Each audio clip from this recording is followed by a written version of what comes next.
Que aconte? O que foi que aconte? O que foi que aconte? Aconte? Seu. O que foi que aconte? Seu. Eita.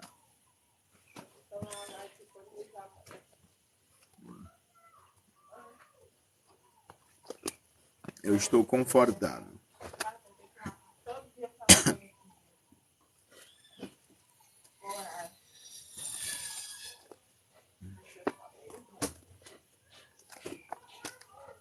Tiago, Hebreus, carta aos Hebreus. Apocalipse. Pedro, Tiago e João no barquinho. Pedro, Tiago e João no barquinho. Pedro, Tiago e João no barquinho, no mar da Galileia. Jesus jogou a rede, veio cheio de peixinho. Jesus jogou a rede, veio cheio de peixinho. Jesus jogou a rede, veio cheio de peixinho, no mar da Galileia.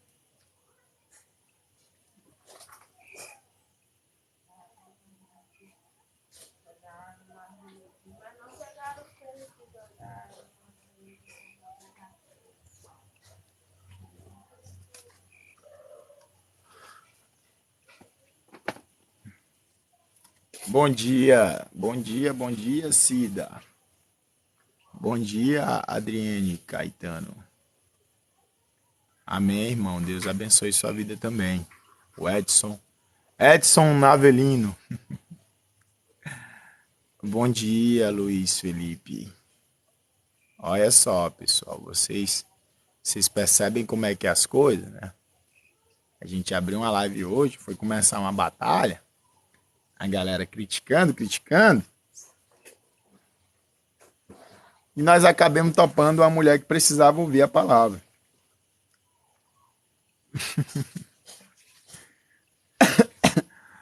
Não tem como você fugir daquilo que está designado a fazer. Não é verdade? E aí, Janete Santos, a paz, irmão, a paz para você. Edson, bom dia. Edson Mix, super bom dia a você, Edson.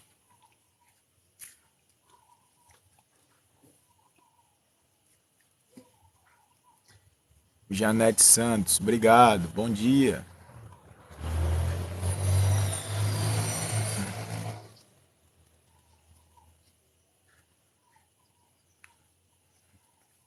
Bom dia, Nissão.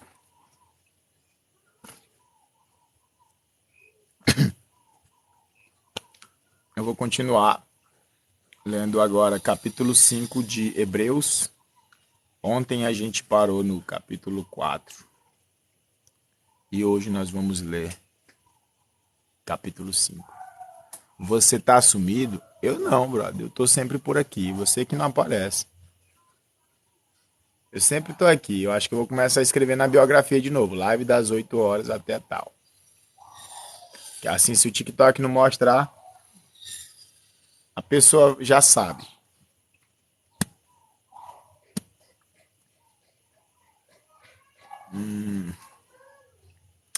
Então vamos lá, capítulo 5. Né? Visto que temos um grande sumo sacerdote, Jesus, Filho de Deus, que penetrou nos céus, retenhamos firmemente a nossa confissão, porque não temos um sumo sacerdote que não possa compadecer-se das nossas fraquezas, porém que como nós em tudo foi tentado, mas sem pecado, cheguemos, pois, com confiança ao trono da graça, para que possamos alcançar misericórdia e achar graça, a fim de sermos ajudados em tempo oportuno. E aí, com essa passagem aqui, eu vou ler um pouco Isaías.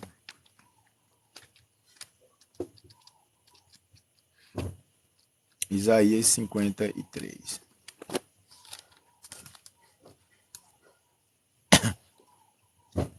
Capítulo 53. Olha só. Nós temos um sumo sacerdote que pode se compadecer das nossas fraquezas, porque ele é um como nós. Quando a gente lê essa passagem, a gente pensa, quem é o sumo sacerdote que pode se compadecer das nossas fraquezas, que é um como nós?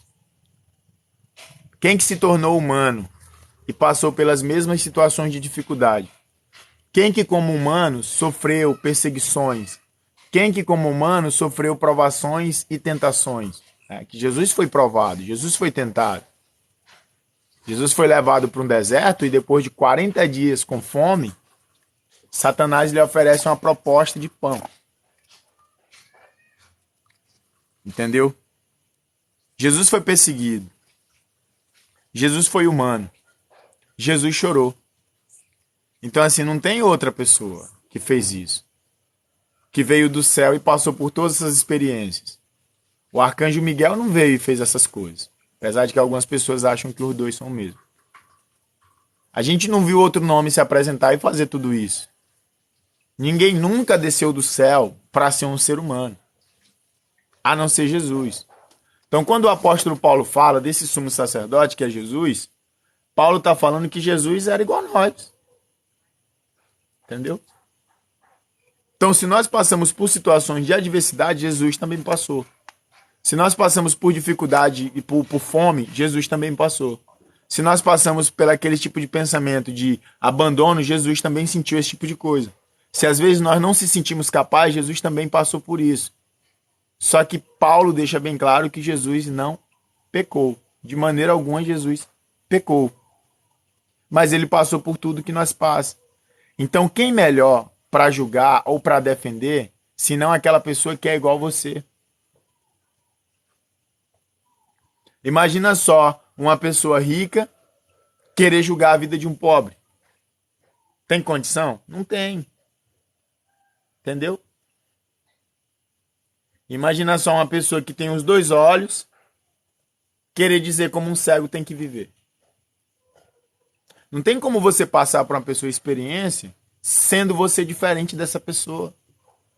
Não tem como eu dizer como é pregar o evangelho na Coreia do Norte sendo um pregador no Brasil. Não tem como eu dar palpite na vida de pessoas que é muito diferente da minha vida. Eu não sirvo como exemplo. Sacou? Mas Jesus, ele serve como exemplo para nós porque ele foi igual a nós estamos sendo. Jesus também foi um ser humano.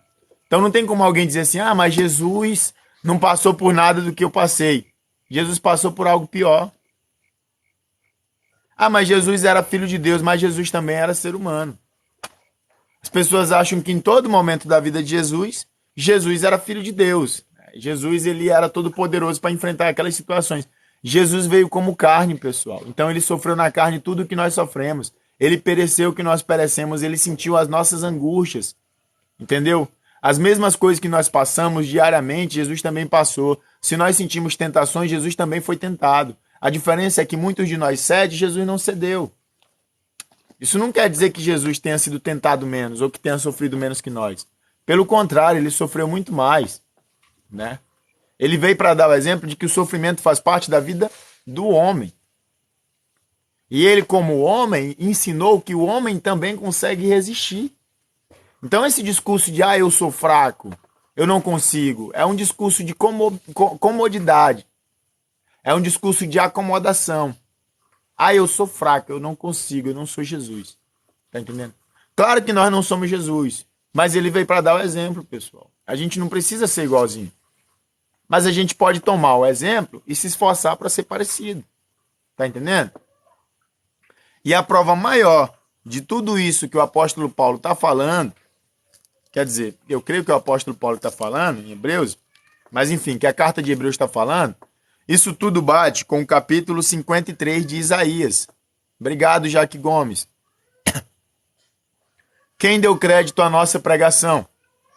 E a quem se manifestou o braço do Senhor? Porque foi subindo como renovo perante ele e como raiz de uma terra seca. Não tinha parecer nem formosura, nem formosura. E olhando nós para ele, nenhuma beleza víamos para que o desejássemos. Era desprezado e o mais indigno entre os homens, homem de dores, experimentado nos trabalhos, e como um de quem os homens escondiam o rosto, era desprezado. E não fizemos dele caso algum. Verdadeiramente ele tomou sobre si as nossas enfermidades, e as nossas dores levou sobre si, e nós o reputamos por aflito, ferido de Deus e oprimido. Mas ele foi ferido pelas nossas transgressões, e moído pelas nossas iniquidades.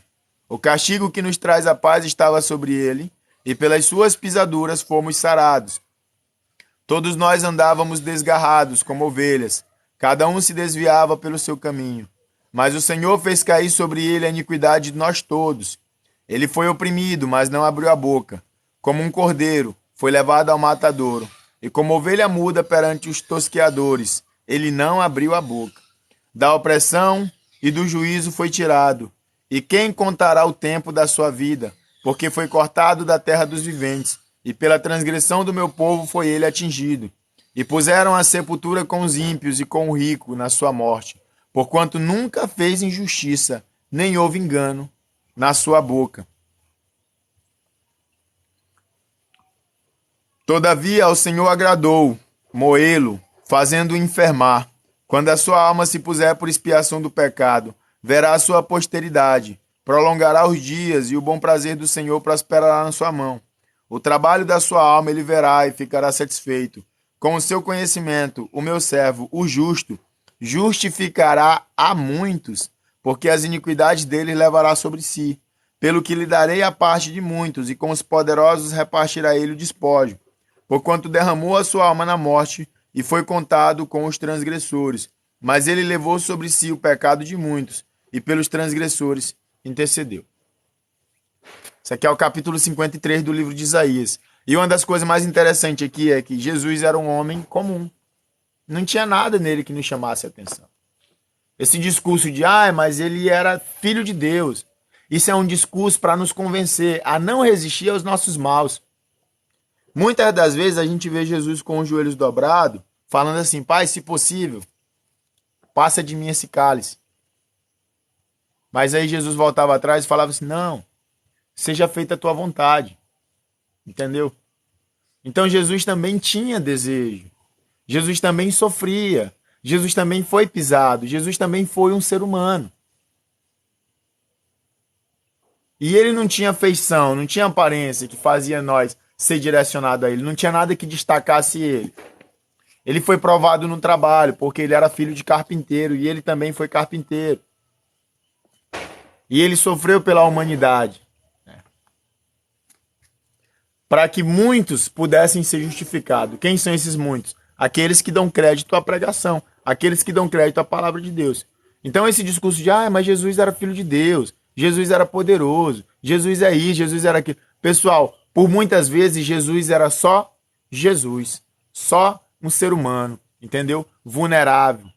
Só que ele continuou íntegro porque ele não se esqueceu a palavra. Obrigado, Luana. Ele não se desviou do mal. Então resisti ao mal e ele fugirá de vós. E esse é o exemplo que a carta de Hebreus está falando.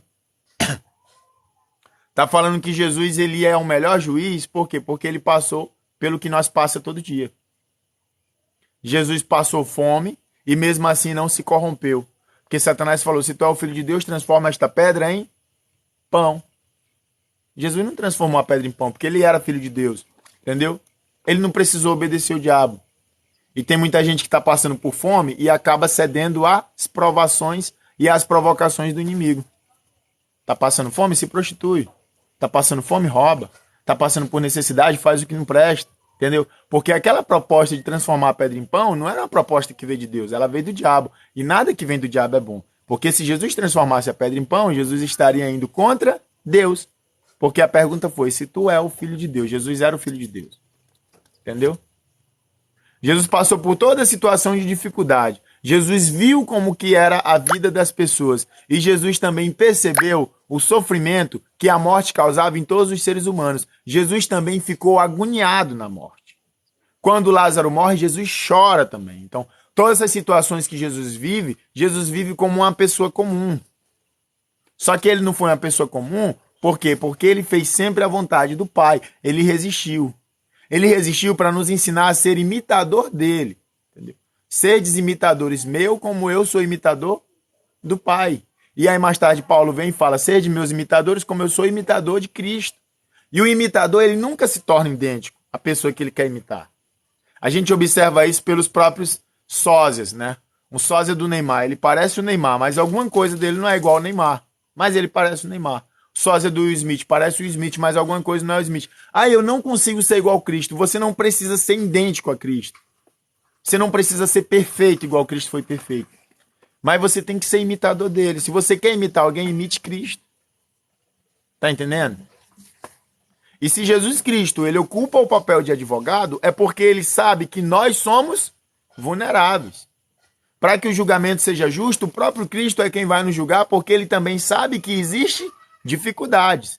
De maneira que nenhum outro assumiria a posição para julgar nações, porque nenhum outro era digno de fazer o que Jesus Cristo fez. Porque se eu não sofro com a pessoa, eu não tenho direito de expor o sofrimento dela como sendo uma coisa simples. Não é verdade? Eu saí da minha casa, da casa dos meus pais aos 27 anos de idade. Depois de ter tentado sair várias vezes. Né? Não consegui. Tem pessoas que com 24 anos já tem tudo. Tudo a pessoa tem. Não é verdade? E uma vez a professora falou assim pra mim, nossa, Romário, você saiu aos 27 anos de idade? Com 27 anos de idade eu já tinha carro, eu já tinha isso, já tinha aquilo, já tinha viajado para tantos países. Eu falei, professora, mas agora me responda uma coisa. A senhora nasceu num leito pobre? Não, meus pais sempre tiveram condições. Entendeu? Então assim não tem como você se comparar com uma pessoa que não tem uma vida similar à sua. Não tem como você fazer comparações em situações diferentes. De maneira que o julgamento vai ser justo, porque Jesus Cristo passou pelas mesmas coisas que eu e você estamos passando todos os dias. Se Jesus Cristo não tivesse passado por isso, Jesus Cristo não seria justo para julgar. Como é que Jesus vai julgar alguém que pecou em alguma coisa, sendo que Jesus nunca passou por aquilo? Então o julgamento dele é justo porque ele é a testemunha fiel. Tá entendendo? Todos aqueles que não querem ser julgados por Cristo serão julgados por Moisés, ele mesmo falou. Inclusive os fariseus falavam, Moisés. Vocês querem falar de Moisés? Pois por Moisés vocês vão ser julgados. E aqui no capítulo 5, a carta de Hebreu deixa bem claro. Porque não temos um sumo sacerdote que não possa compadecer-se das nossas fraquezas. Porém que como nós, em tudo foi tentado, mas sem pecado. Cheguemos, pois, com confiança ao trono da graça. Jesus foi tentado em tudo que nós somos tentados. Então, se você é tentado porque você sente desejos por uma mulher que não é sua, Jesus era homem também, estava na terra. Se você é tentado a se entregar à corrupção, Jesus era homem também, estava na terra. Se você é tentado a matar alguém, Jesus também foi tentado a matar alguém. Lembra da passagem que arrastam uma mulher pelo cabelo, né? Colocam diante dos pés de Cristo e falam assim, é isso, hein? Essa mulher pecou contra a lei de Moisés. Segundo a lei de Moisés, nós temos que apedrejá-la. E aí Jesus fala assim, quem nunca pecou que atire a primeira pedra. Só que Jesus também foi tentado a matar. Tá entendendo? Quando Jesus manda pescar uns peixes e dá as ofertas lá para o templo, Jesus não precisava também, mas deu, porque ele queria mostrar que era um cidadão comum que estava contribuindo com os impostos. Ele não ensinou a se revoltar contra o sistema e nem fazer revolução. Jesus nunca se preocupou com esse mundo. Jesus se preocupava com as pessoas, com o que o mundo fazia com as pessoas. A intenção de Jesus era apresentar um plano de salvação. E não influenciar as pessoas a derrubarem líderes e levantar líderes, como fazem hoje, né? Entendeu? Então, assim, não existe juiz mais justo que Cristo, nunca vai existir. Porque ele é a fiel testemunha. O que é a fiel testemunha? É aquele que presenciou. Eu não posso falar de algo que eu não vivi. Eu não posso falar de algo que eu não observo. Ah, em tal lugar as pessoas comem coisa que eu não comeria. Eu não posso dizer isso, porque eu não vivo naquele lugar. Ah, em tal lugar as pessoas trabalham em um emprego que eu jamais faria. Eu também não posso falar isso, porque eu não vivo naquele lugar. As pessoas só podem dar testemunho daquilo que elas presenciam. Por isso que Jesus é fiel testemunha. Porque se você está passando por situação de adversidade, ele passou. Se você está sendo tentado, Jesus também foi tentado. Se você chora, Jesus também chorou. Se você tem medo, Jesus também ficou preocupado. Porque na cruz Jesus falou o seguinte: Senhor, por que tu me abandonaste? Às vezes a gente também se sente abandonado. Então é esse aqui o sumo sacerdote. De maneira que não tem outro sumo sacerdote que foi apresentado. Não tem outro nome que foi deixado a não ser o nome de Cristo. Porque Cristo passou por todas essas coisas. Nenhum outro passou por isso. Nenhum outro deu exemplo. Então a gente ficar sempre inventando desculpa, mas eu não sou Deus. Eu não sou Jesus. Isso é uma desculpa. Jesus não quer que você seja idêntico a ele. Jesus quer que você tome ele como exemplo. Entendeu? Ah, mas é difícil. É difícil. Também foi difícil para ele. Né? Quantas vezes ele não falou, Senhor, se possível, passe de mim esse cálice. Porque ele sabia o que estava por vir. A morte, o sofrimento, as cuspidas na cara, os pregos nas mãos, as perseguições. Mas seja feita a tua vontade. Então a nossa vontade muitas vezes é desanimar, é desistir de fazer o bem, né? É se render ao que não agrada. Mas a vontade de Deus é totalmente o oposto da nossa. Então até nisso Jesus foi um exemplo. Seja feita a tua vontade, não a minha. Porque a minha vontade é abandonar tudo e sair correndo. Da mesma maneira que eu também não tenho vontade, às vezes, de abrir live aqui e falar com as pessoas. Eu também não tenho. Eu vou ser sincero, né?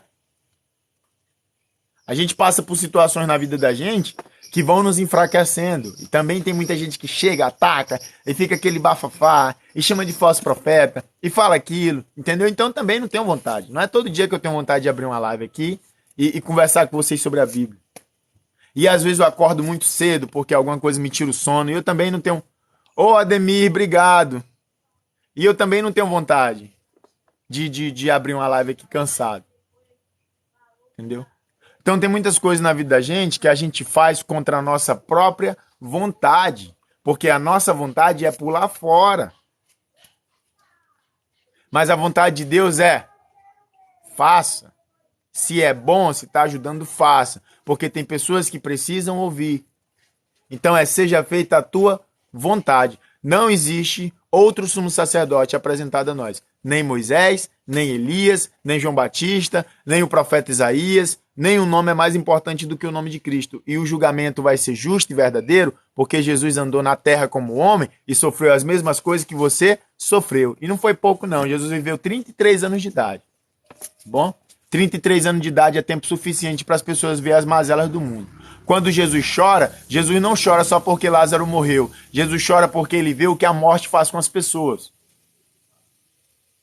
Quando Jesus é açoitado, Jesus sente a dor, porque Jesus vê também que a carne causa sofrimento, as injustiças, entendeu? Só que o exemplo dele foi perseverar para que ninguém tome a coroa. E por fim, Jesus Cristo ressuscita. E ele promete que todos os que estiverem com ele vão ser ressuscitados um dia, vencendo a morte.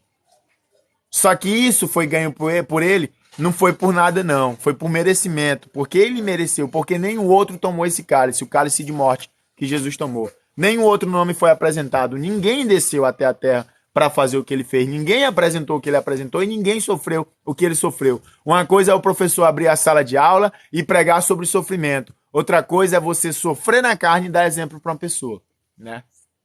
Como tem muitos pais que falam, meu filho, cuidado com essas amizades, porque eu já passei por isso e isso. É um testemunho. Ouça o seu pai, ouça a sua mãe. Ah, é que nada, se conselho fosse bom, né? De conselho bom o inferno tá cheio. Vai nessa, pra tu ver. Entendeu? Porque todo sumo sacerdote tomado dentre os homens é constituído a favor dos homens, nas coisas concernentes a Deus, para que ofereça dons de sacrifício pelos pecados, e possa compadecer-se eternamente dos ignorantes e errados, pois também ele mesmo está rodeado de fraqueza. E por essa causa deve ele, tanto pelo povo como também por si mesmo, fazer oferta pelos pecados. E ninguém toma para si essa honra, senão o que é chamado por Deus, como Arão.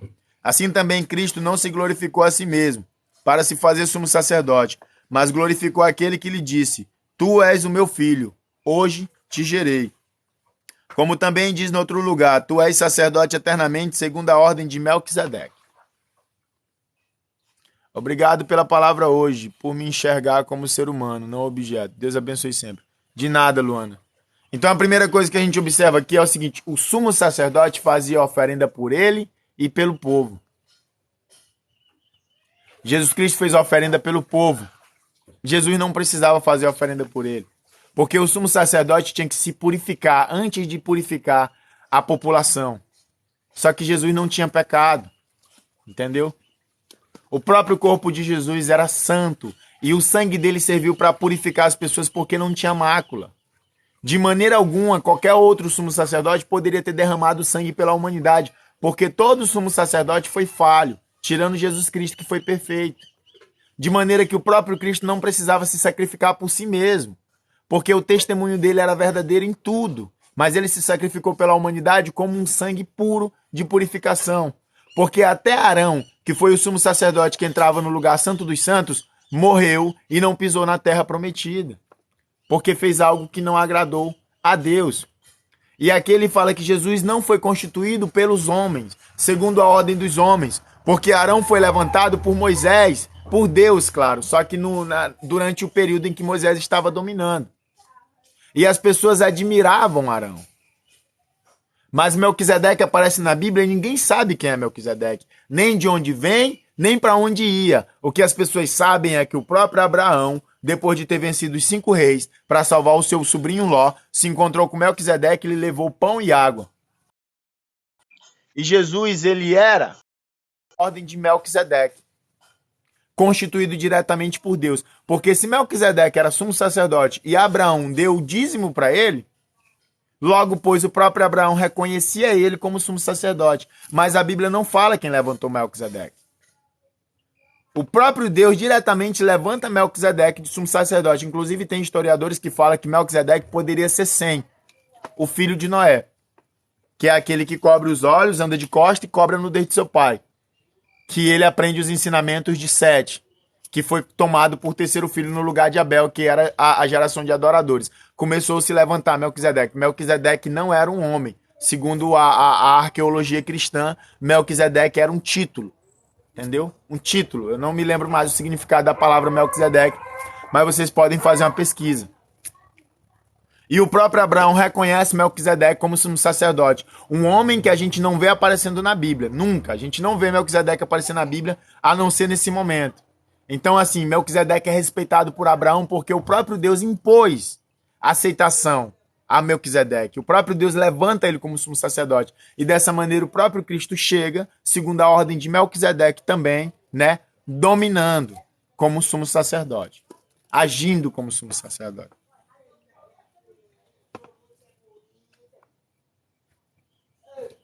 O qual nos dias da sua carne, oferecendo com grande clamor e lágrimas orações e súplicas ao que o podia livrar da morte, foi ouvido quanto ao que temia. Ainda que era filho, aprendeu a obediência por aquilo que padeceu. E sendo ele consumado, veio a ser a causa de eterna salvação para todos que lhe obedecem. Chamado por Deus, sumo sacerdote segundo a ordem de Melquisedeque, do qual muito temos que dizer, de difícil interpretação, porque vos fizeste negligentes para ouvir. Porque devemos já ser mestre pelo tempo. Ainda necessitais de que se vos torne a ensinar quais sejam os primeiros rudimentos das palavras de Deus. E vós haveis feito tais que necessitais de leite, não de sólido mantimento. Porque qualquer que ainda se alimenta de leite não está experimentado na palavra da justiça, porque é menino. Mas o mantimento sólido é para os perfeitos, aos quais, em razão do costume, têm os sentidos exercitados para discernir tanto o bem como o mal. Pelo que, deixando os rudimentos da doutrina de Cristo, prossigamos até a perfeição, não lançando de novo o fundamento do arrependimento de obras mortas e de fé em Deus. E da doutrina dos batismos, e da imposição das mãos, da ressurreição dos mortos e do juízo eterno. E isso faremos se Deus permitir, porque é impossível que os que já uma vez foram iluminados, e provaram o dom celestial, e se fizeram participantes do Espírito Santo, e provaram a boa palavra de Deus e as virtudes do século futuro, e recaíram, sejam outra vez renovados para arrependimento. Pois assim quanto a eles, de novo crucificam o Filho de Deus e o expõem ao vitupério. Porque a terra que embebe a chuva, que muitas vezes cai sobre ela e produz erva proveitosa, para aqueles por quem é lavrada, recebe a bênção de Deus. Mas a que produz espinhos e abrolhos é reprovada, e perto está da maldição, e o fim é ser queimado. O apóstolo Paulo fala que aquele que conhece a palavra de Cristo não está mais trancado nas antigas doutrinas de obras mortas. Essas doutrinas, pessoal, eram do tempo de Moisés. E o apóstolo Paulo também cita aqui batismo. E isso levanta vários termos, tipo, o batismo é necessário, né? Só que as pessoas não compreendem o que Paulo quer dizer. Aqui eu vejo as palavras de Paulo, né? Eu não sei quem escreveu Hebreus, Mas eu vejo aqui as palavras de Paulo. Outra pessoa não falaria dessa maneira, né? Aqui eu vejo totalmente as palavras de Paulo.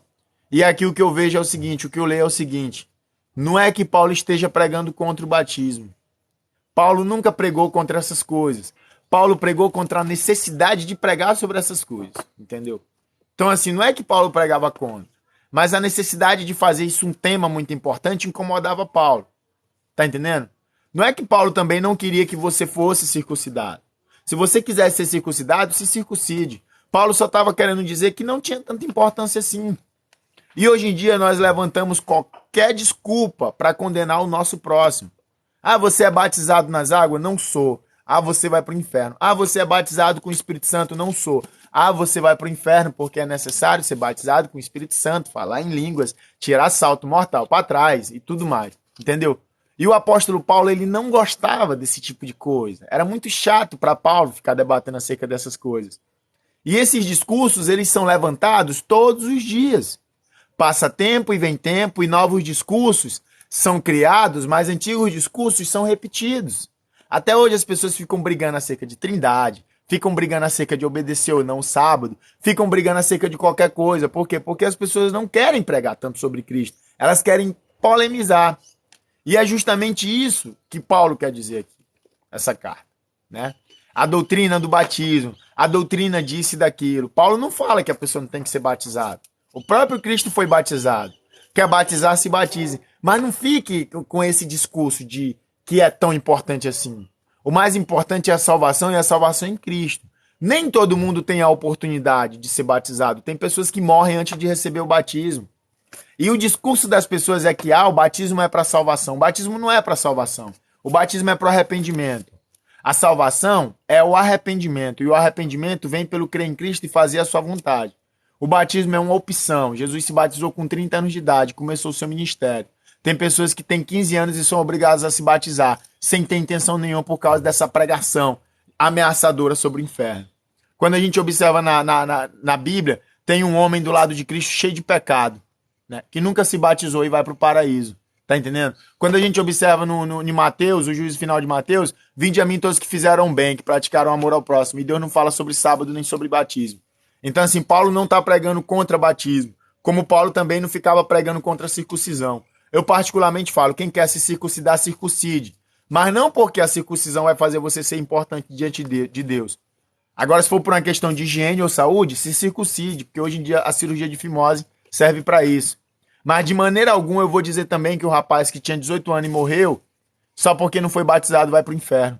De maneira alguma que eu vou falar que o homem que tinha 20 anos de idade e morreu, vai para o inferno. De maneira alguma que eu vou falar que o jovem que tinha 11 anos de idade e morreu, vai para o inferno. Sabe por quê? Ele não batizou, irmão. Quem foi que falou que o batismo é necessário para a salvação? Qual foi o apóstolo de Cristo que pregou essa mentira? Entendeu? É necessário? É. De livre e espontânea vontade. Deus sabe todas as coisas. O que Paulo está falando aqui. Todos os tempos as pessoas ficam fazendo discursos que não levam a lugar nenhum. Debates que não ajudam ninguém. Tá entendendo? Essa é a verdade. Em vez de estar pregando o verdadeiro evangelho, ficam causando polêmica, se trancando em coisas pequenas. Quem trouxe o batismo para o homem foi João Batista. Jesus trouxe o batismo com o Espírito Santo. Mas quem é que mostra na Bíblia que todo mundo é batizado com o Espírito Santo? Quem é que fala que todos que foram salvos foram batizados pelo Espírito Santo? Quem é que diz que todos receberam os dons do Espírito Santo? Porque hoje em dia se torna uma obrigação ser batizado com o Espírito Santo e receber os dons espirituais. E não é verdade também, pessoal. Quando os apóstolos pregaram em Pentecoste, tinha 3.000 pessoas que foram convertidas naquele tempo lá, mais ou menos. Mas nem todos foram batizados com o Espírito Santo. O Espírito Santo vinha sobre alguns e as pessoas começavam a agir fazendo milagres e maravilhas. O Espírito Santo não é só para entregar dons, também é para convencimento. Então tem muita pessoa que não tem poder. Tem problema não, Flávio, fica de boa. Que não tem poder em Deus para levantar morto, para fazer isso, isso e isso. Mas ela tem a mudança na alma. Ela pratica o bem, ela pratica a caridade. Ela faz o que agrada a Deus. Entendeu? Mesmo sem supostamente, aos olhos humanos, ter aquele bafafá do batismo com o Espírito Santo. Então é isso que Paulo está falando. Parem de ficar se trancando em coisas que não levam ninguém a lugar nenhum. Discursos fúteis que não ajudam em nada. Uns pregam sobre o sábado, outros pregam sobre não sábado. Entendeu? Quem quer obedecer o sábado, obedeça. Quem quer se circuncidar, se circuncide. Quem não puder obedecer o sábado, mas está fazendo a vontade de Deus, deixa essa pessoa com Deus. Quem não está circuncidado na carne, deixa também. Quem não for batizado, dê tempo para essa pessoa tomar uma decisão em querer se batizar. O batismo não é uma obrigação. Nada é obrigado. Entendeu? Tudo é intencional. Tudo é uma vontade. É necessário que se batize, sim. Mas o batismo não serve totalmente para salvação. Porque tem muita gente que se batiza obrigado na igreja aí e não fazem a vontade de Deus e não serve para nada. Entendeu? Então é esse discurso fútil aqui que Paulo está falando que não serve para o ser humano. As pessoas ficam trancadas nesse tipo de coisa. A minha igreja é melhor que a tua porque nós faz isso aqui. A tua igreja é pior porque você não faz isso. E não pregam Cristo, ficam querendo competir. Ai, nós somos santos, que nós somos circuncidados, é um mandamento de Abraão. Ai, vocês não são. Ah, vocês não são. Ah, entendeu? Ficam levantando temas que não servem para nada. Essa é a verdade. De sorte que se a perfeição fosse pelo sacerdócio levítico, porque sob ele o povo recebeu a lei, que necessidade havia logo de que outro sacerdote se levantasse, segundo a ordem de Melquisedeque, e não fosse chamado segundo a ordem de Arão? Porque mudando-se o sacerdócio, necessariamente se faz também mudança da lei. Porque aquele de quem essas coisas se dizem pertence a outra tribo, de qual ninguém serviu ao altar, visto ser manifesto que nosso Senhor procedeu de Judá, e concernente a essa tribo, nunca Moisés falou de sacerdócio, e muito mais manifesto é ainda-se a semelhança de Melquisedeque, que, se levantar outro sacerdote que não foi feito segundo a lei do mandamento carnal, mas segundo a virtude da vida incorruptível, porque dele assim se testifica, tu és sacerdote eternamente segundo a ordem de Melquisedeque, porque o precedente mandamento é abrogado por causa da sua fraqueza e inutilidade, pois a lei nenhuma coisa aperfeiçoou, e desta sorte é introduzida uma melhor esperança, pela qual chegamos a Deus. E visto como não é sem prestar juramento, porque certamente aqueles sem juramento foram feitos sacerdotes, mas estes com juramento, por aqueles que lhes disse, jurou o Senhor, e não se arrependerá. Tu és sacerdote eternamente, segundo a ordem de Melquisedeque. De tanto melhor concerto, Jesus foi feito fiador. E na verdade aqueles foram feitos sacerdotes em grande número, porque pela morte foram impedidos de permanecer. Mas este, porque permanece eternamente, tem um sacerdócio perpétuo.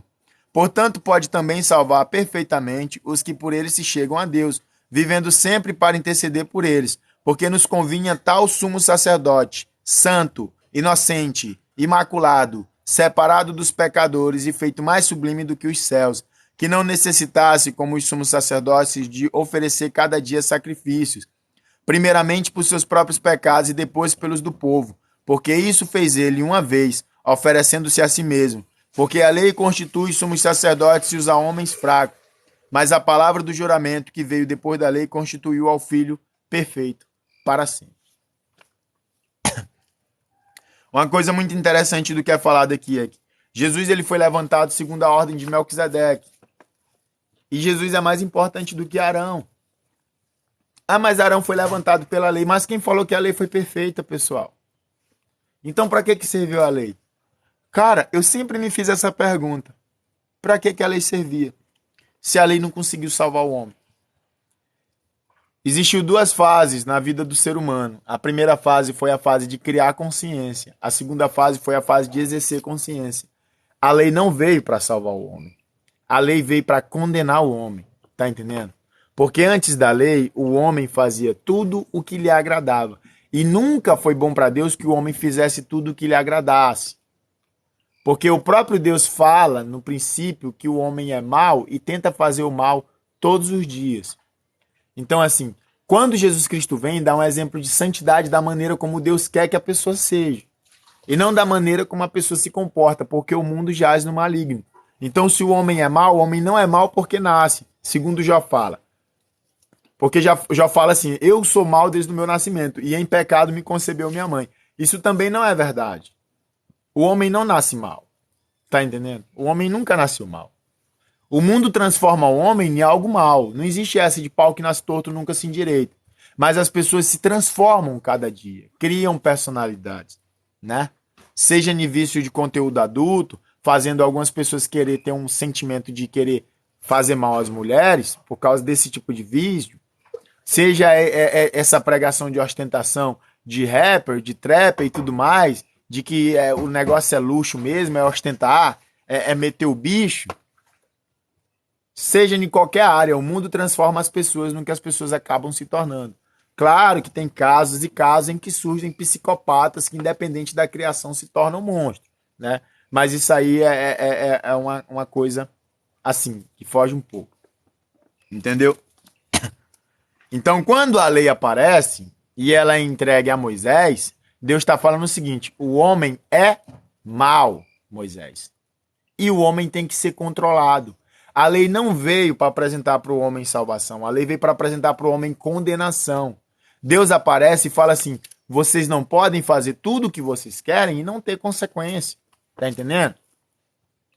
Pessoal, se vocês criam um animal e ele se revolta contra vocês, vocês abandonam ele.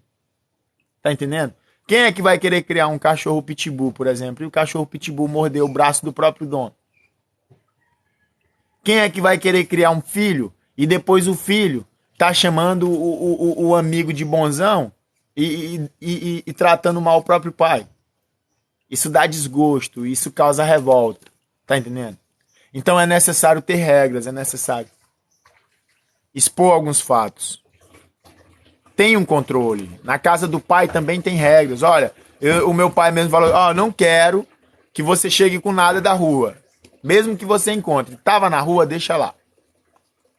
Para que depois não apareça com coisa dos outros e diga: eu achei. Então já tem regras. E antes da lei surgir não existia regras. Porque Deus deixou o homem livre para ser bom ou mal. E o homem acabou escolhendo sendo mal. Só que todo homem bom, Deus salvou. A primeira representação da liberdade do homem foi Noé. Todo o resto do mundo escolheu ser mal, porque era toda geração de Caim. E Noé, que era descendente de Sete, resolveu ser bom a Deus. E todo mundo foi destruído, por quê? Porque era mal. E Noé foi poupado. Só que a misericórdia de Deus foi muito além, porque Deus tinha um plano de salvar toda a humanidade. Entendeu? A intenção de Deus é que todos sejam salvos e ninguém seja condenado. Para que todos fossem salvos, Deus tinha que trazer consciência ao homem. Porque se Deus tem regra na sua casa e só pode habitar no seu novo mundo quem obedeceu essas regras, logo, pois, todo aquele que age de maneira errada à vontade de Deus vai ser expulso. É a mesma coisa de eu dizer que na minha casa não entra pessoa com sapato. Ou você tira o sapato ou você não entra. E o pecado era o sapato no pé dessas pessoas, querendo pisar no solo limpo da casa de Deus. E para que Deus salvasse a humanidade, Deus tinha que fazer primeiro o processo de condenação. E a lei veio para condenar o homem. A lei veio para falar o seguinte: você não pode mais roubar. Se você roubar, você tem que pagar. Você não pode mais matar. Se você matar, você tem que pagar. Você não pode mais adorar deuses pagões, porque eu que sou teu pai, não é aquele cara lá que é teu pai, não é aquele outro Deus que te fez. Quem te fez foi eu. Então assim, eu também não tolero mais adoração a Deus pagão. Eu não tolero adoração a qualquer outra coisa, porque não foi essas outras coisas que te deram vida. Então começou a ter esse controle. A lei veio para mostrar para o homem que o homem era errado. Ou vocês obedecem à lei, ou vocês tropeçam na lei. A lei veio para mostrar para o homem que o homem tinha que ter consciência do bem. Ou ele tinha que ter consciência do bem forçadamente, ou ele se prejudicaria. A lei não veio para salvar o homem, a lei veio para trazer consciência. Entendeu? Vai silenciar? Vou sim, brother. Obrigado por ter me lembrado.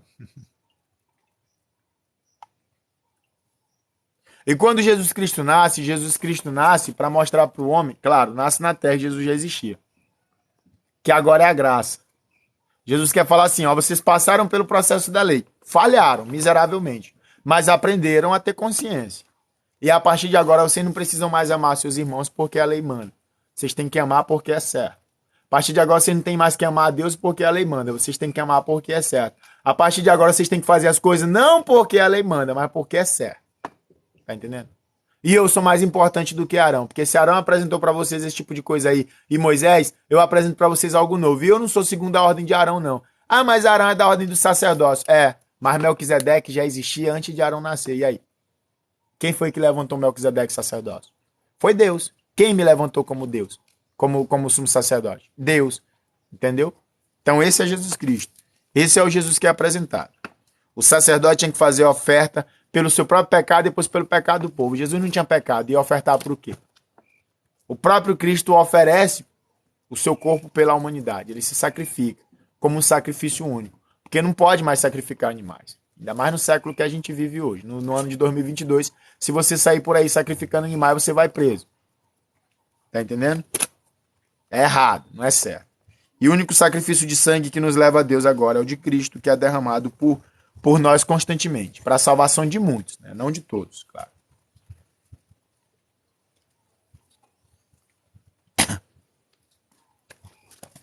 E aqui o apóstolo Paulo chega exatamente no que eu quero dizer, né? Olha só como é as coisas. Capítulo 8. O antigo pacto era um símbolo transitório. Cristo é mediador de pacto melhor e eterno. Foi o que eu acabei de falar. A lei era transitória. A lei veio para ensinar o homem. A lei não veio para salvar. Ninguém foi salvo pela lei. Entendeu? As pessoas foram salvas pela graça. Tanto as pessoas que foram salvas no tempo da lei foram salvos pela graça, porque também era difícil ser perfeito no tempo da lei. Imagina só, uma geração de descendentes de Caim, que ficaram sendo humilhados lá Quer dizer, não eram descendentes de Caim, né? A descendência de Caim morreu, mas só que os homens que matavam também eram filhos de Caim, porque eram assassinos. Mas uma geração de homens errados, que ficaram 430 anos no Egito, convivendo com outros deuses pagãos, vivendo um novo tipo de cultura, se misturando com o que deveria ser o inimigo, adorando outras divindades. E aí Deus aparece para esse povo. Só que eles não tiveram um exemplo na vida. Eles não tiveram um Jacó para cuidar deles para sempre. Eles não cresceram com Isaac. Eles não tiveram alguém para passar aquilo. Então, com o tempo, alguns se esqueceram do que foi dito e acabaram se misturando com o povo egito. É a mesma coisa que você ir para algum lugar, você começa a ver a cultura daquele lugar, você começa... com o tempo você já está acreditando naquilo que é contado, né? Você já está, Odin é Deus, não sei quem é Deus, você já está se misturando. Então, assim, não cai tanto julgamento, porque esse povo também não tinha tanta preparação.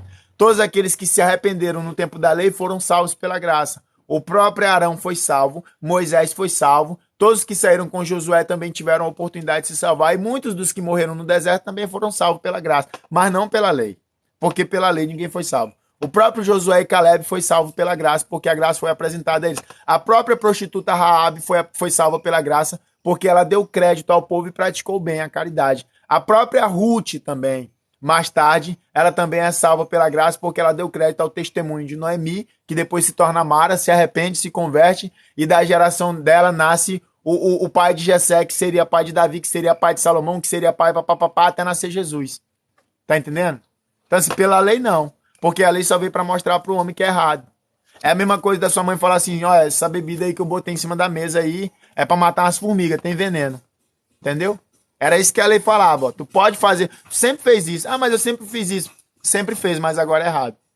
É a mesma coisa que a justiça que a gente vive hoje. Se não tivesse uma lei falando, não matarás, não pode matar, todo mundo matava.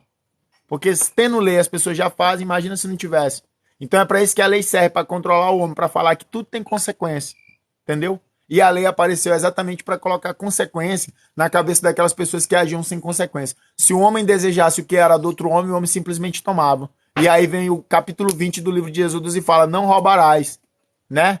Se o homem desejasse mentir, como Jezabel mentiu no tempo dela com Acabe, né? Acerca da vinha de Nabote, era só mentir para tomar algo de alguém.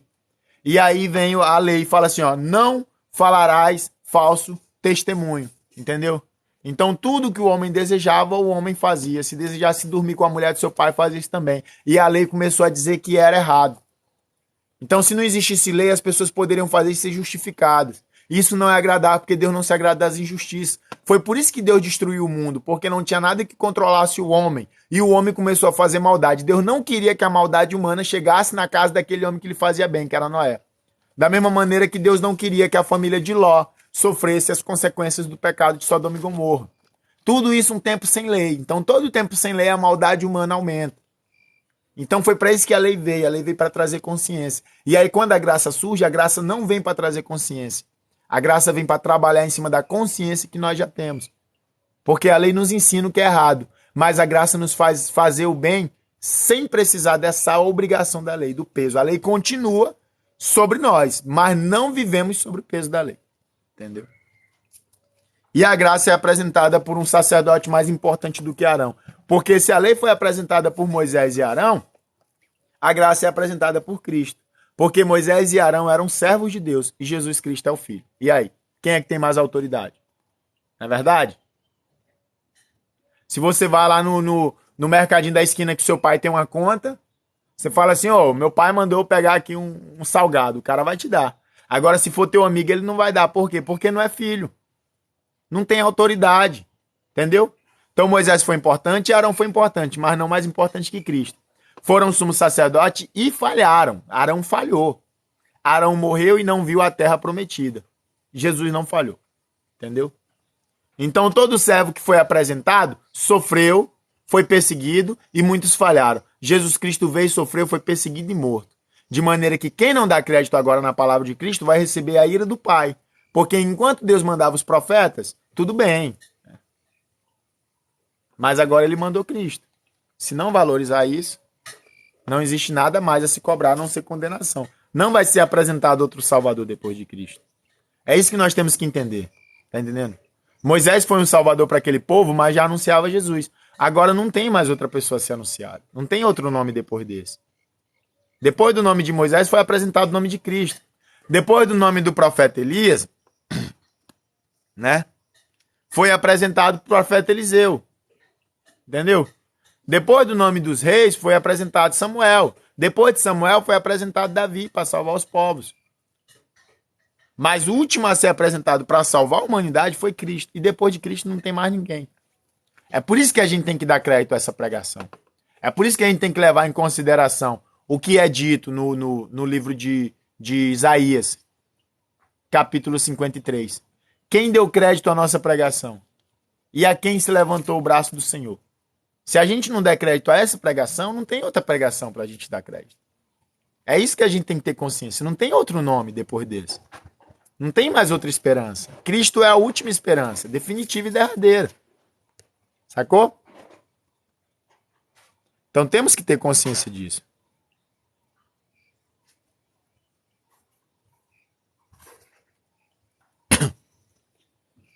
Ora, a suma do que temos dito é que temos um sumo sacerdote tal, que está assentado nos céus à destra do trono da majestade, ministro do santuário e do verdadeiro tabernáculo, o qual o Senhor fundou e não o homem, porque todo sumo sacerdote é constituído para oferecer dons e sacrifícios, pelo que era necessário que este também tivesse alguma coisa a oferecer.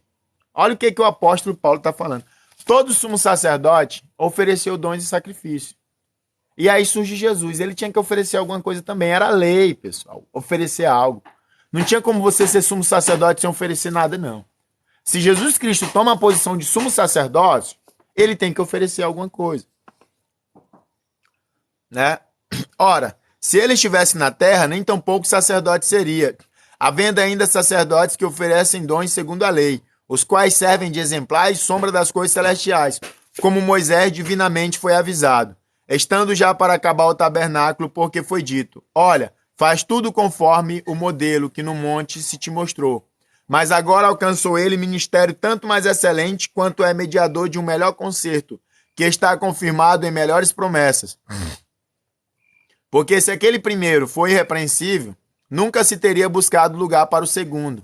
Porque repreendendo-os, lhes diz, eis que virão dias, diz o Senhor, em que com a casa de Israel e com a casa de Judá estabelecerei um novo concerto, não segundo o concerto que fiz com seus pais, no dia em que os tomei pela mão, para os livrar da terra do Egito.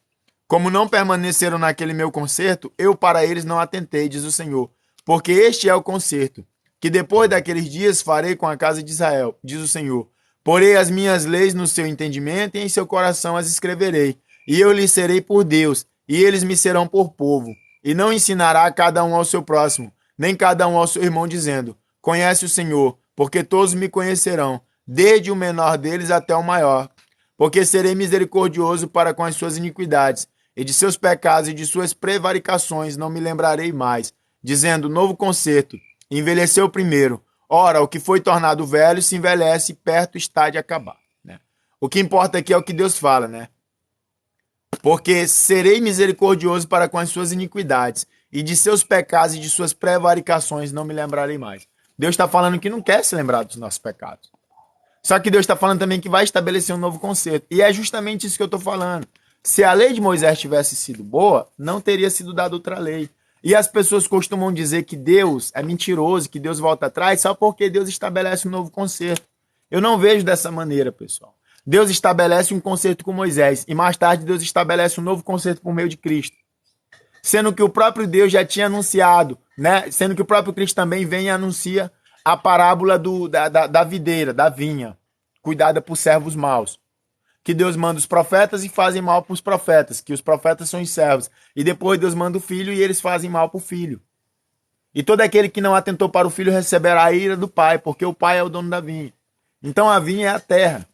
E sobre a terra tem muitas pessoas ruins, né? Também eu estou usando esse contexto agora. E aí os servos são os profetas que vão anunciar, olha, cuidem bem da vinha, né? E eles não dão crédito, então o que que acontece? Ele fala assim, vou mandar o meu filho, manda Cristo, olha, cuidem bem da vinha do meu pai. E matam Cristo também. Então o fato de Deus apresentar um novo conserto, eu não vejo como, ai, Deus volta atrás da sua palavra. Eu já expliquei sobre isso, Deus não é homem para estar preso nesse negócio de arrependimento, voltar atrás bem e mal. Deus faz o que ele quer, né? Tem gente que não entende isso. Por isso que tem tanta pessoa ateu, porque acha que Deus não pode se arrepender nem voltar atrás. Claro que Deus não pode nem se arrepender nem voltar atrás, porque se Deus fizer uma atitude parecida com arrependimento, não é arrependimento, porque Deus não está trancado nessas frescuras, né? Nessas questões, nessas leis humanas. Deus pode fazer o que quer, o que ele quiser ele pode fazer, entendeu?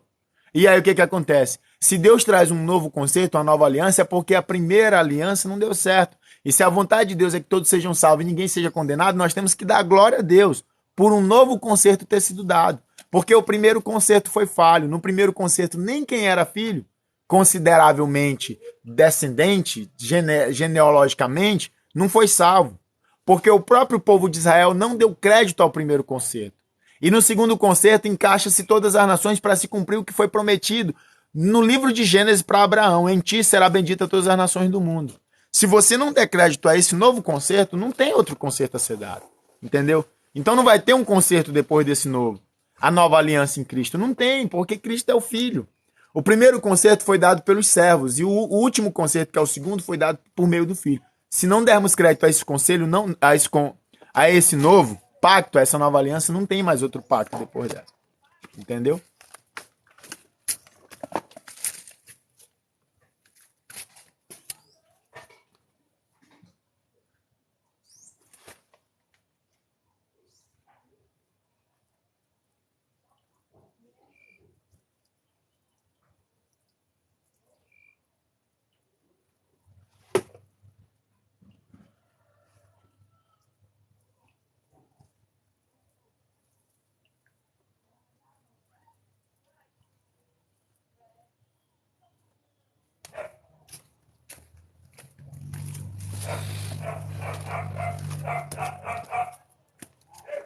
E é justamente isso que o apóstolo está falando aqui, né?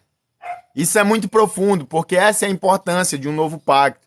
Se o antigo pacto não deu certo e veio um novo pacto, você não tem que ficar criticando o pacto que foi estabelecido. Não é por merecimento, é por bondade, pessoal. Tá entendendo? A questão nunca foi nós, e sim Deus, né? Se Deus estabeleceu um segundo pacto mais importante, é porque Deus nos ama.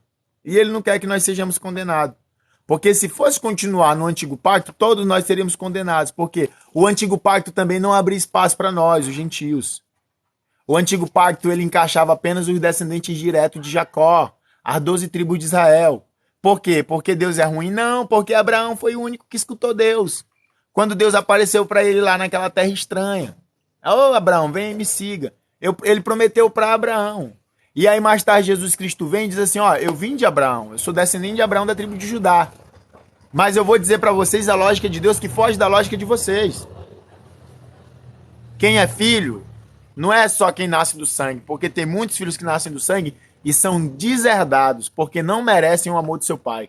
E tem muitos filhos adotados que tratam o pai muito melhor do que o filho nascido do sangue. E aí Jesus deixa bem claro, vocês sempre entenderam errado. Filho de Abraão não é quem tem o sangue de Abraão. Filho de Abraão é quem faz o que Abraão quis que fosse feito. Filho de Abraão é quem faz o que Abraão também fez. O que foi que Abraão fez? Obedeceu a Deus.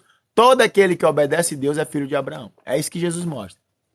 Porque até dessas pedras eu posso citar filhos de Abraão. Quer dizer assim, muitos que são considerados filhos não são filhos. Ah, mas eu sou descendente direto de Abraão. Não importa. Pode ser condenado como todo mundo. Ah, eu não nasci da linhagem de Abraão, mas faz a vontade de Abraão, então você é filho. Tá bom?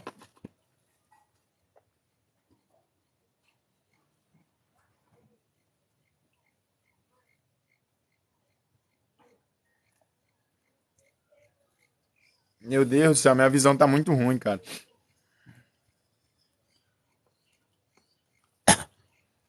Capítulo 9, né? Ora, também primeiro tinha ordenâncias de culto divino e um santuário terrestre, porque um tabernáculo estava preparado, o primeiro em que havia o candeeiro e a mesa e os pães da proposição, ao que se chama o santuário.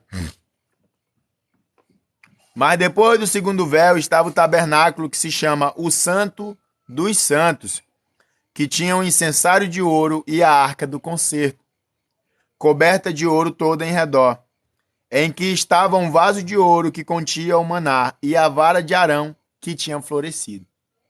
Eu me arrepiei quando eu falei isso, que tinha florescido. Imagina só um cajado que foi tirado do pé, florescer, fazer brotar uma coisa, né? Entendeu? As tábuas do concerto e sobre a arca os querubins da glória, que faziam sombra no propiciário, das quais coisas não falaremos agora particularmente. Ele não quer entrar em questão do propiciário. Ora, estando essas coisas assim preparadas a todo tempo, entravam os sacerdotes no primeiro tabernáculo, cumprindo os serviços, mas no segundo, só o sumo sacerdote, uma vez no ano, não sem sangue, que oferecia por si mesmo e pelas culpas do povo, dando nisso a entender o Espírito Santo que ainda o caminho do santuário não estava descoberto, enquanto se conservava em pé o primeiro tabernáculo, que é uma alegoria para o tempo presente, em que se oferecem dons e sacrifícios que, quando a consciência, não podem aperfeiçoar aquele que faz o serviço, constituindo somente manjares e bebidas e variações, abluções e justificações da carne impostas até o tempo da correção. Mas vindo Cristo, o sumo sacerdote dos bens futuros, por um maior e mais perfeito tabernáculo não feito por mãos, isto é, não desta criação, nem por sangue de bodes e bezerros, mas por seu próprio sangue, entrou uma vez no santuário, havendo efetuado uma eterna redenção, porque se o sangue dos touros e bodes e a cinza de uma novilha esparzida sobre os imundos santificavam, quanto à purificação da carne, quanto mais o sangue de Cristo, que pelo Espírito Eterno se ofereceu a si mesmo, imaculado a Deus, purificará a vossa consciência das obras mortas, para servirdes ao Deus vivo. Então o apóstolo faz uma alusão, bom dia, Marcos, ao antigo tabernáculo que foi estabelecido pelos homens naquela época. E ele fala assim, ele não diz que o sacrifício de animais não servia. Ele fala assim, se os sacrifícios dos animais serviam, quanto mais o sacrifício de Cristo. Tá entendendo? Então, se era necessário fazer aqueles sacrifícios e servia, quanto mais o sacrifício de Cristo vai servir. E sem contar também, pessoal, que no lugar do Santo dos Santos só pisava o sumo sacerdote. E Jesus, quando morre, ele rasga o véu. E era no Santo dos Santos que a presença de Deus estava, porque a Bíblia fala que Deus habitava próximo dos querubins, próximo da Arca da Aliança. E na Arca da Aliança ninguém tocava se não tivesse preparado e se não fosse da tribo de Levi. E a Arca da Aliança também era guardada no lugar do Santo dos Santos. Então hoje, toda vez que você dobra os joelhos, você consegue chegar no lugar do Santo dos Santos. Qual é o lugar Santo dos Santos? É a presença de Deus, entendeu? Porque Jesus Cristo morreu para que o véu fosse rasgado. Esse véu que separava o lugar do Santo dos Santos do outro lugar. Esse véu que fazia o sumo sacerdote ser mais importante que o restante da população. É isso que acontece. Esse é o véu que foi rasgado.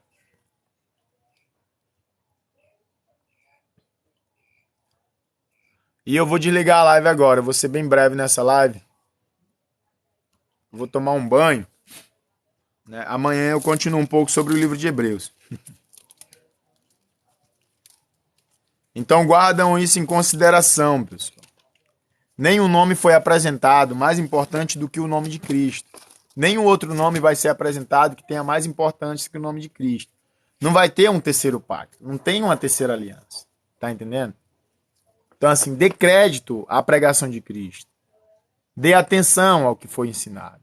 Não desvalorize tal sacrifício. Porque desvalorizar tal sacrifício traz tal condenação. Porque se o povo, apenas por não dar atenção aos sacrifícios de carne, intitulado no tempo de Moisés, morreram no deserto, quanto mais os povos que não derem crédito ao sacrifício de Cristo nos dias de hoje, morrerão no mundo e não terão oportunidade também de entrar na nova terra prometida, a nova Canaã, que é o céu celestial. Porque se o povo não deu crédito àquelas oferendas que eram feitas de animais que não tinham tanta importância assim, quanto mais aqueles que não derem crédito ao sacrifício do Filho de Deus, que foi derramado por nós. Entendeu? Então, assim, dê crédito a esse sacrifício. Não crucifiquem Jesus novamente. Resistam aos maus. Resistam aos seus maus cotidianos. Né? E é isso que eu tenho a falar para vocês. Essa live vai para o YouTube, sim. O meu YouTube é Profeta do Bem. Obrigado aí pela irmãzinha que eu fiz live mais cedo por ter aparecido na live. Eu acredito que Deus tem um grande plano na sua vida, mas você tem que abrir espaço para ele efetuar, né? Porque como você falou, sua live tinha sido banida permanentemente hoje, e hoje você abriu live, tava tudo de boa. Então assim, era para você ter ouvido mesmo a palavra, né? Enfim, eu vou botar o celular para carregar e depois eu vou abrir live de batalha para levantar alguma grana, né, pessoal, também, porque assim dá para ficar tranquilo, né? Faz live de batalha, ganha alguma coisinha. E eu não preciso pedir nada, nem live, nem nada, né? Entendeu? Mas tem um link no perfil do meu TikTok, que é uma campanha para comprar uma casa. Quem quiser dar uma passada lá, passe, né? Quem puder contribuir com alguma coisa lá, contribua. Quem não puder, não contribua, por favor. Quem não tiver em condições, eu não me sentiria bem se você contribuísse. E eu vou deixar o celular carregando, uns meio-dia a gente volta. Obrigado a todos e é isso, pessoal. Tem mais vídeos no YouTube, viu? Profeta do Bem. Que o Senhor Deus nos abençoe sempre. E orem a Deus, pessoal. Criem um hábito de leitura, né? Criem um hábito de leitura da Bíblia, criem um hábito também de oração.